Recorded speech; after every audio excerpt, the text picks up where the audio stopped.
理解説。70年代カンフー映画ブーム。世界が熱狂した伝説のスタート傑作ベスト10。ねえマリサ、昔の映画って西部劇とかミュージカルのイメージが強いけど、もっとこう、見ているだけで体が熱くなるような、エキサイティングなジャンルってないのかしら？ほう、いい質問だなレイム。それなら1970年代に世界中を熱狂の渦に巻き込んだカンフー映画ブームなんてどうだぜ？当時の香港では、ショーブラザーズとゴールデンハーベストっていう二大映画会社がしのぎを削っていてな。そこから次々と新しいスターが生まれたんだ。あれはまさに、アクション映画界の革命だったんだ。会社同士の競争も、ブームを盛り上げた要因の一つだったのね。ああ、特にブルース・リーの登場は衝撃的でな。それまでのアクションとは次元が違うスピードとキレ、そして、アチョーっていう独特の怪鳥音は、世界中の若者たちの心をわしづかみにしたんだぜ。わあ、なんだかすごい熱気が伝わってくるわ。単なる映画のヒットっていうより、もう社会現象だったのね。その通りだぜ。あの熱狂は、今では想像もつかないほど凄まじいものだったんだ。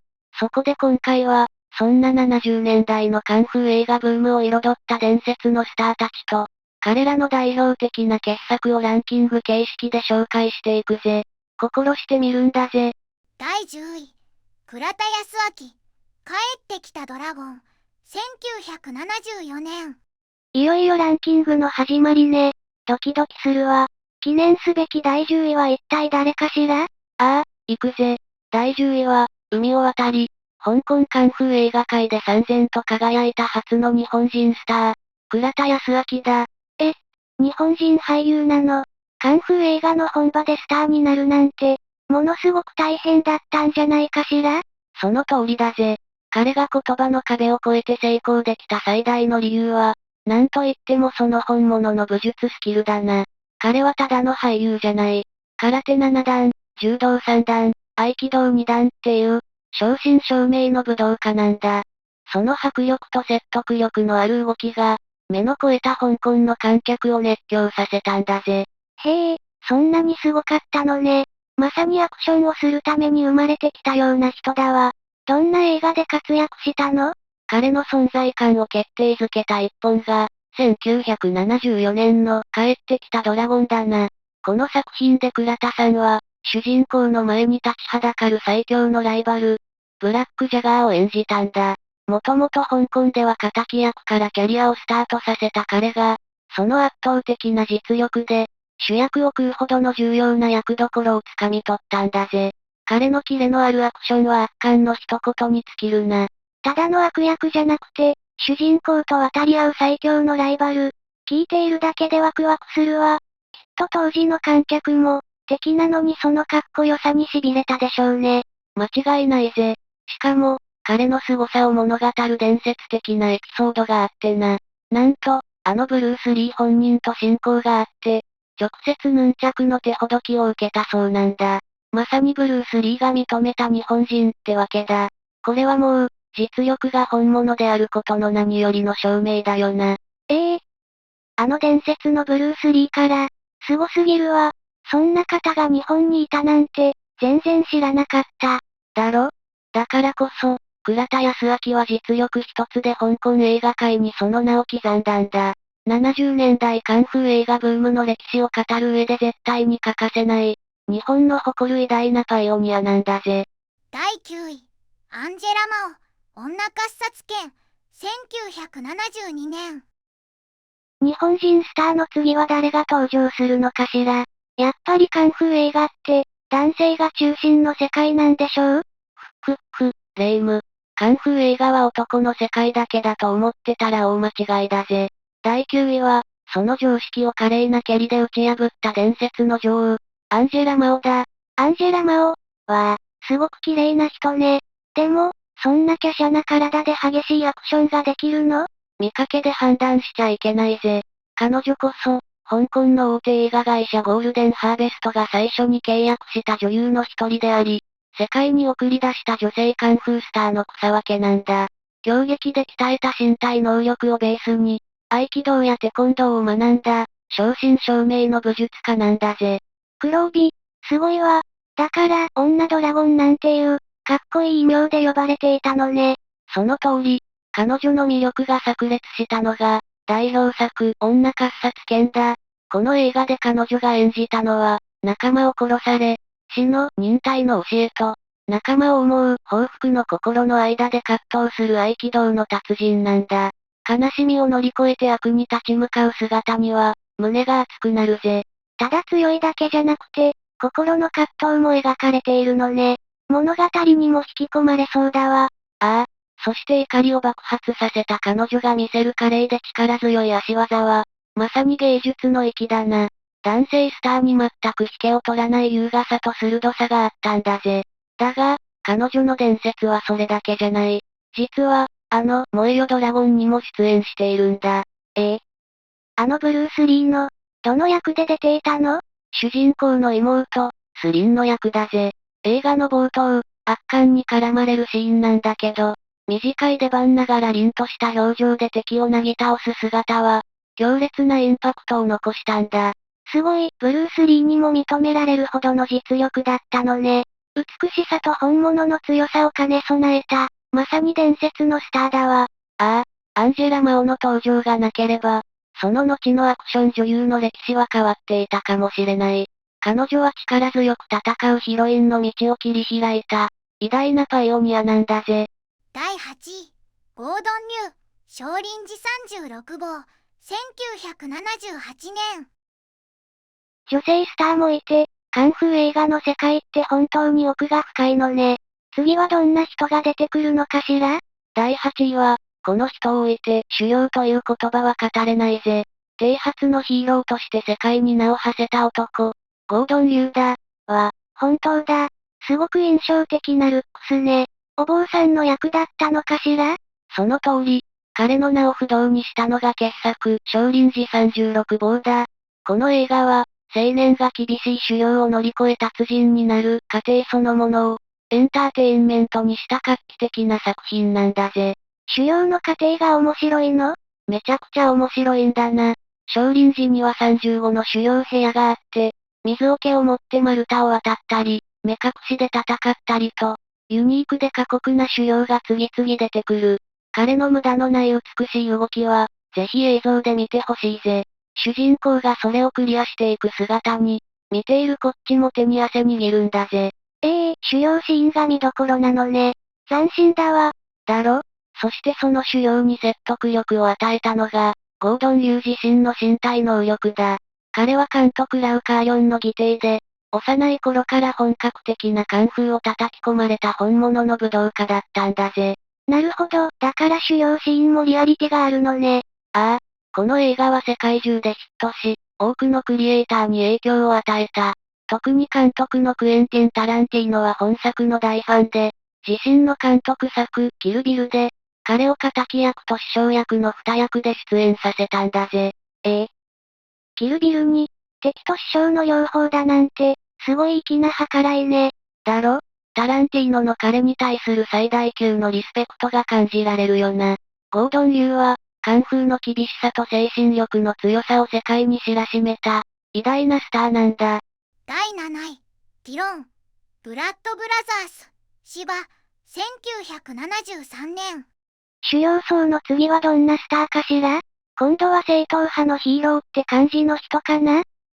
第7位は、端正な顔立ちと、鍛え上げられたたくましい肉体。その両方を兼ね備えた伝説のスター、ティロンだ。本当に整った顔立ちで、しかもすごく力強い風格もあるわね。まさに英雄って感じだわ。だろ？彼はルックスだけでなく、英俊剣の達人でもあった。その甘いマスクと本物のカンフーが融合した、唯一無二の魅力の持ち主だったんだ。70年代香港最大手、ショーブラザーズの看板スターとして活躍したんだぜ。すごいわね。どんな作品でその魅力が爆発したの？彼のキャリアを語る上で欠かせないのが、1973年のブラッドブラザース芝だな。この映画で彼は、それまでのヒーロー像を覆す、野望のために義兄弟を裏切る冷酷な悪役に挑戦したんだ。こんなにヒーローが似合うのに、悪役を演じたの？そうだ。そしてその悪役での演技が絶賛されて、台湾の金馬賞を受賞したんだ。彼は名優デビッド・チャンらと共に鉄三角と呼ばれ、当時の香港映画界を牽引した立役者の一人なのぜ。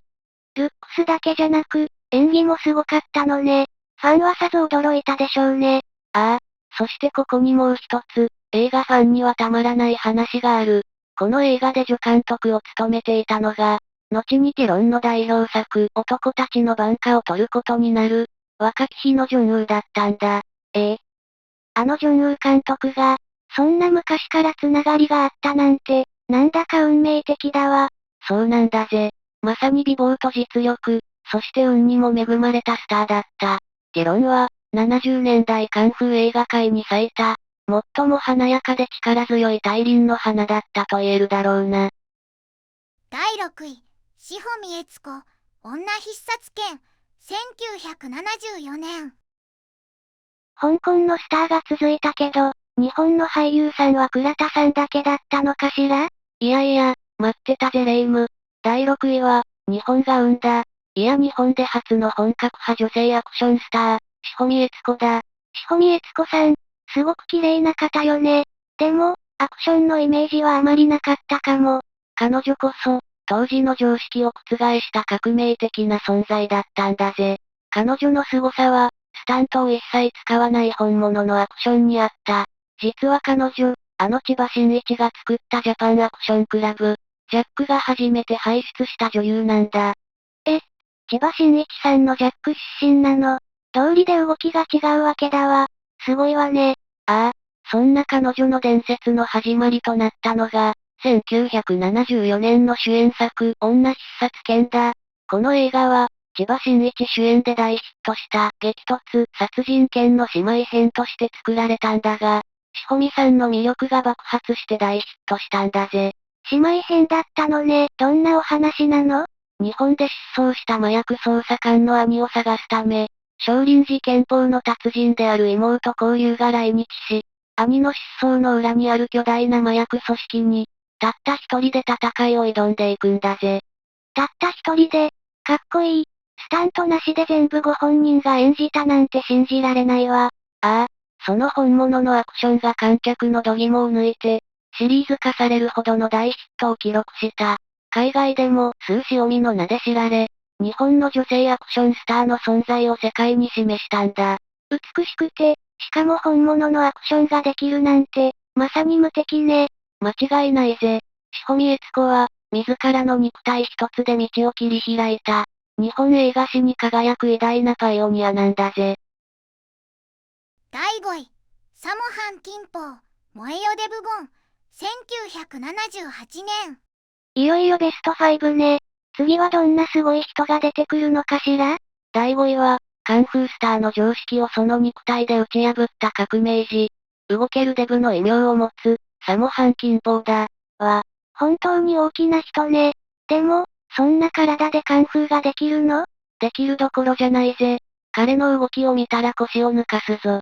その巨体からは全く想像がつかない、驚異的なスピードとキレのある動きで、軽やかに宙を舞うんだ。まさに唯一無二の存在なのぜ。信じられないわ。一体どういう人なの？彼は、ジャッキー・チェンやユンピョウと同じ競撃の学校の出身でな。しかも彼らの兄弟子、ダーガダー、つまり一番上のお兄さんとして、皆から尊敬されるリーダー的な存在だったんだぜ。ジャッキー・チェンのお兄さん的存在だったの？そうだ。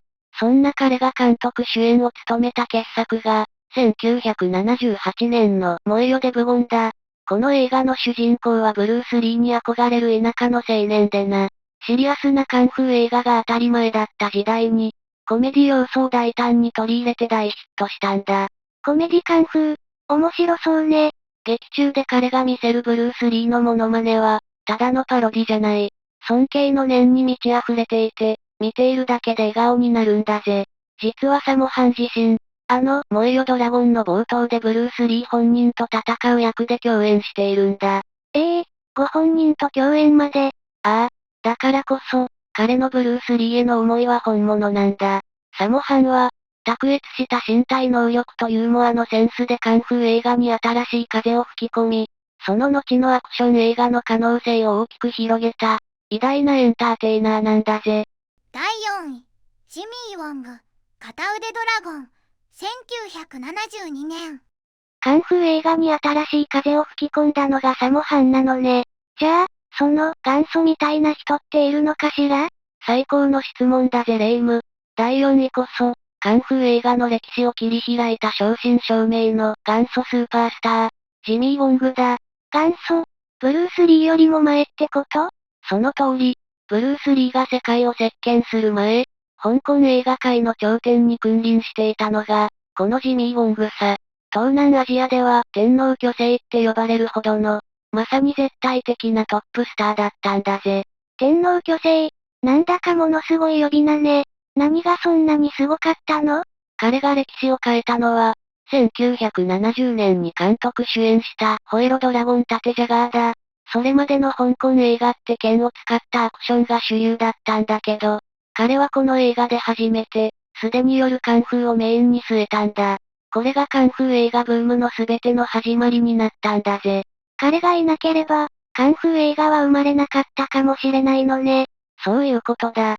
そして彼の代名詞となったのが、伝説のカルト映画、片腕ドラゴンだぜ。主人公が敵に腕を切り落とされ、残った片腕を壮絶な修行で鋼の拳に変えて復讐するっていう、あまりにも衝撃的な物語なんだ。